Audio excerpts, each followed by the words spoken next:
60 থেকে 70 জন রাস্তায় পড়ে আছে। ভোরের নিস্তব্ধতা ভেঙে ভেসে এলো এক বুক ফাটা আর্তনাদ। জীবিকার সন্ধানে যাদের দিন শুরু হওয়ার কথা ছিল হাসি মুখে, ঘাতক বাসের একটি বেপরোয়া ধাক্কা নিমেষেই তাদের পাঠিয়ে দিল মৃত্যুর মিছিলে। নিমেষেই চূর্ণ বিচ্ছন্ন হয়ে গেল কয়েকটি পরিবারের সব স্বপ্ন।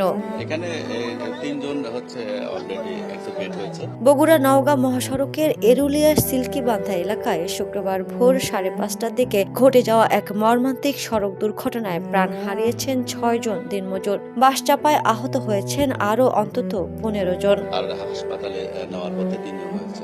পুলিশ ও স্থানীয় সূত্রে জানা যায়, শুক্রবার ভোর 5:30টার দিকে ঢাকা থেকে ছেড়ে আসা নওগাঁগামী একটি যাত্রীবাহী বাস এরুলিয়ার সিল্কিবান্ধা এলাকায় পৌঁছালে চালক নিয়ন্ত্রণ হারিয়ে ফেলেন। এ সময় বাসটি সড়কের পাশের একটি বৈদ্যুতিক খুঁটিতে সজোরে ধাক্কা দিয়ে সেখানে কাজের অপেক্ষায় দাঁড়িয়ে থাকা দিনমজুর ও শ্রমিকদের উপর উঠে যায়। দুর্ঘটনার বিকট শব্দে স্থানীয়রা দ্রুত এগিয়ে এসে পুলিশ ও ফায়ার সার্ভিসের সহায়তায় আহতদের উদ্ধার করেন। পরে তাদের দ্রুত বগুড়ার শহীদ জিয়াউর রহমান মেডিকেল কলেজ হাসপাতালে ভর্তি করা হয়।